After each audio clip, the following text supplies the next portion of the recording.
लोकसभा निवडणुकीसाठीच्या पहिल्या टप्प्यातलं मतदान होऊन गेलंय आणि एक भाग असा दिसतो आहे की सर्व देशामध्येच सरासरीच्या साधारण 2 ते 3% एवढं तरी मतदान कमी झालेलं आहे. प्रत्येक राज्यात जिथे कुठे हे मतदान झालं तिथं सगळीकडे किमान 2% तरी फरक पडलेला दिसतोय, म्हणजे मतदान कमीच झालेले दिसतंय. मग या कमी मतदान आणि ती टक्केवारी याच्यावरून वेगवेगळे अर्थ लावायचा प्रयत्न सुरू आहे. परंतु जेव्हा मी या मतदानाचा पॅटर्न बघतो आहे तर हा पॅटर्न काहीतरी वेगळंच सांगतोय असं मला दिसतं आहे. म्हणूनच या मतदानाच्या टक्केवारीवर चर्चा करण्यापेक्षा मतदानाच्या पॅटर्नवरती थोडंसं आपण बोलणं आवश्यक आहे असं मला वाटतं. म्हणूनच मतदानाची टक्केवारी नेमकं काय सांगते हा विषय आम्ही आज चर्चेत घेतलेला आहे.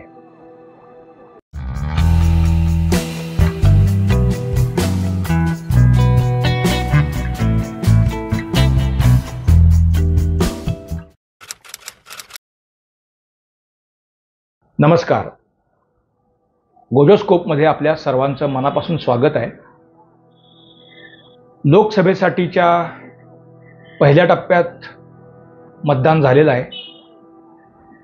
102 मतदारसंघांमध्ये हे मतदान झालं आणि जिथं कुठं हे मतदान झालं, ज्या राज्यांमध्ये म्हणजे तामिळनाडूत तर संपूर्ण तामिळनाडूतच मतदान झालेलं आहे.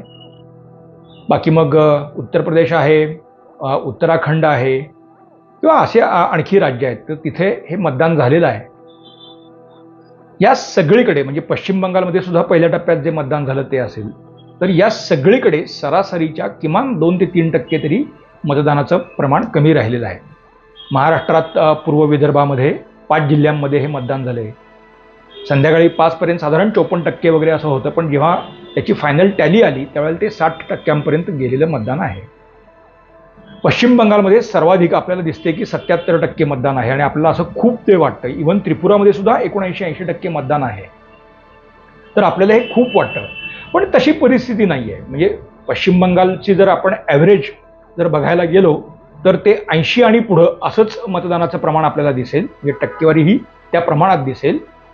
तर त्या तुलनेत ही टक्केवारी ही साधारण 3% मुळात कमीच आहे. त्रिपुरातलं मतदान सुद्धा हे ॲव्हरेज त्यांच्या एकूण नेहमीच्या पद्धतीप्रमाणेच, तरीही एखादा टक्का तिथे ते कमीच आहे.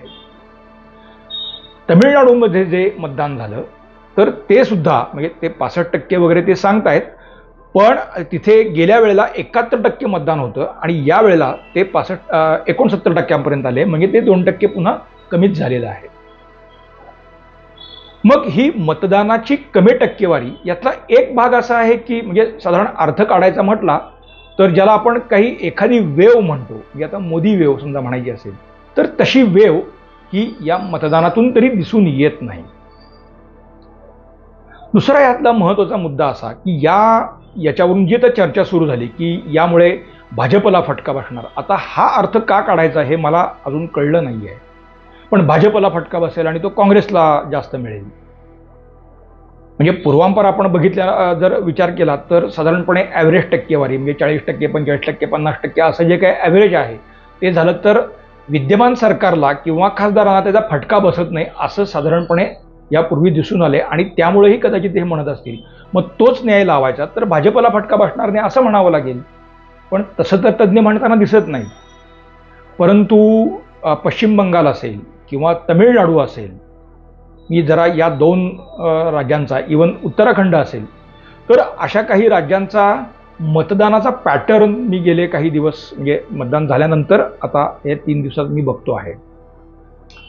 तामिळनाडूतल्या काही मित्रांशी माझं बोलणं झालं.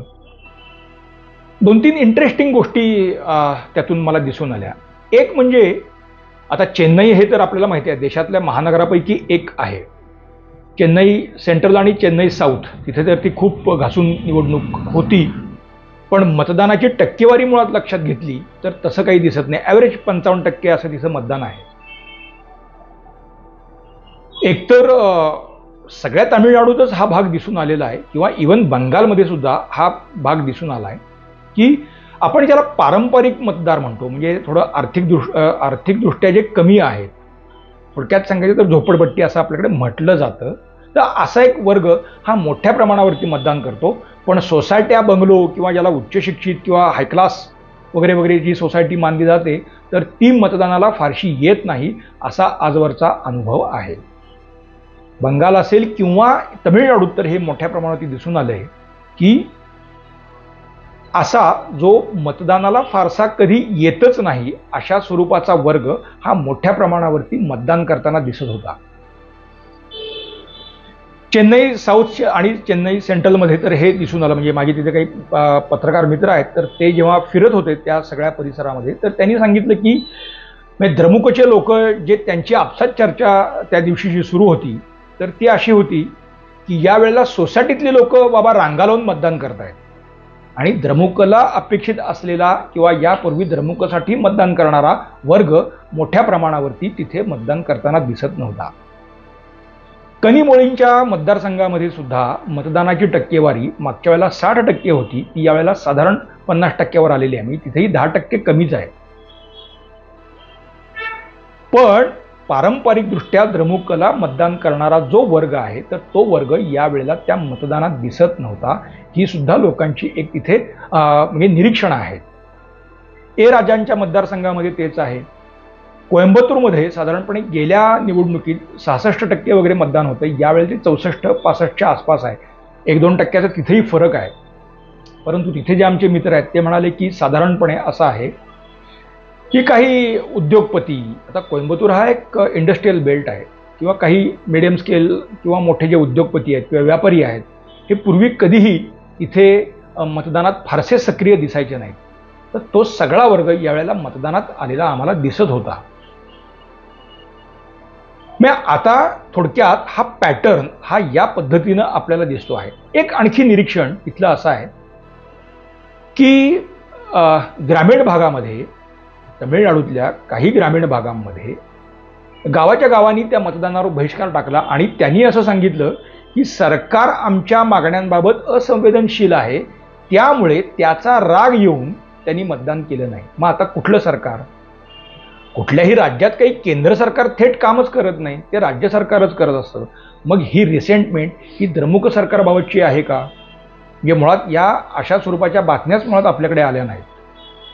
पण ही रिसेंटमेंट ही तिथे काही प्रमाणात दिसली आणि जो पारंपरिक म्हणजे खरं तर मतदान न करणारा असा वर्ग मोठ्या प्रमाणावरती मतदानाला उतरला, असंच काहीसं चित्र हे पश्चिम बंगालमध्ये सुद्धा दिसलेलं आहे. मग आता त्यांनी भाजपलाच मतदान केलं किंवा भाजपच्या मित्रपक्षांनाच मतदान केलं असा आपण दावा करूच कसा शकतो? तसाच तो द्रमुकला किंवा तिकडे बंगालमध्ये ममता दिदींना केलं असं कसं म्हणता येईल? एक नवा वर्ग, मग त्याच्या ॲस्पायरेशन्स काय आहेत? आता जे काही या सगळ्या लोकांच्याशी बोलतोय तर तिथे त्यांना काही चेंज अपेक्षित आहे म्हणून ते लोक मतदान करताना दिसत होते, असं एक मोघम वाक्य आहे. पण चेंज म्हणजे नक्की काय अपेक्षित आहे? मग ज्याला आपण रूढ अर्थाने चेंज म्हणतो असं जर भाग बघायला गेलो तर तमिळनाडूमध्ये किमान 12 ते 15 जागा भाजप आणि त्यांचे मित्रपक्ष घेऊन जातील असं दिसतं आहे. असंच पश्चिम बंगालमध्ये सुद्धा जे चित्र दिसतं आहे, म्हणजे संदेश खाली हा आपल्याला माहिती असलेला एक घटक आहे, याच्यावरून खूप रणकंदन माजला असा विषय आहे. पण त्याच्याही पेक्षा अशा अनेक घटना वारंवार घडतच आलेल्या आहेत. आत्ता रामनवमीच्या वेळेला सुद्धा तो हिंसाचार आपण बघितलेला आहे आणि ममता दिदींनी त्या पहिल्या टप्प्यातल्या मतदानानंतर सुद्धा जे काही धमकीवजा भाष्य केलेलं आहे तर तेही गंभीर आहे. पण त्या दुसऱ्या टप्प्याच्या प्रचाराच्या वेळेला त्या बोलल्यात. खरं त्याच्यावरती वेगळा व्हिडिओ आम्ही करणारच आहे. पण मतदार, नवा मतदार किंवा जो मतदार पूर्वी मतदानालाच फारसा उत्सुकतेने यायचा नाही असा मतदार या वेळेला मतासाठी मोठ्या प्रमाणावरती पुढे येतो आहे, हे चित्र साधारणपणे या सगळ्या भागात दिसत होतं. उत्तराखंडातही साधारण ते चित्र दिसत होतं. त्यामुळे हा जो मतदानाचा पॅटर्न बदलतो आहे तो पॅटर्न नेमका काय आहे हे निवडणुकीचे निकाल लागल्यानंतरच आपल्याला नेमकेपणाने कळू शकेल. पण असा एरवी अनुत्साही असलेला घटक उत्साहाने येतो आहे तर त्याचं सुद्धा आपण खरं स्वागत करायला हरकत नाही. सो म्हणजे कमिंग टू सम कन्क्लुजन असं येण्यापेक्षा हे काही बदलते ट्रेंड्स आहेत, काही पॅटर्न्स आहेत, त्याची आज आपण फक्त नोंद करून ठेवू आणि आपल्याला जे काही वाटतं आहे ते आणि प्रत्यक्षातला निकाल तर त्याची सांगड ही आपल्याला घातली तर त्याचे नेमके अर्थ कळू शकतील आणि पुढच्या काळात सुद्धा जेव्हा असे पॅटर्न्स दिसतील तेव्हा त्याचा काही एक अर्थ आपल्याला लावता येईल असं आम्हाला वाटतंय. मित्रांनो, आमचं आजचं विश्लेषण आपल्याला कसं वाटतंय आम्हाला आवर्जून सांगा. तुमच्या सूचनांचं मनापासून स्वागत आहे. लाईक करा, शेअर करा, सबस्क्राईब करा गोजोस्कोप. धन्यवाद.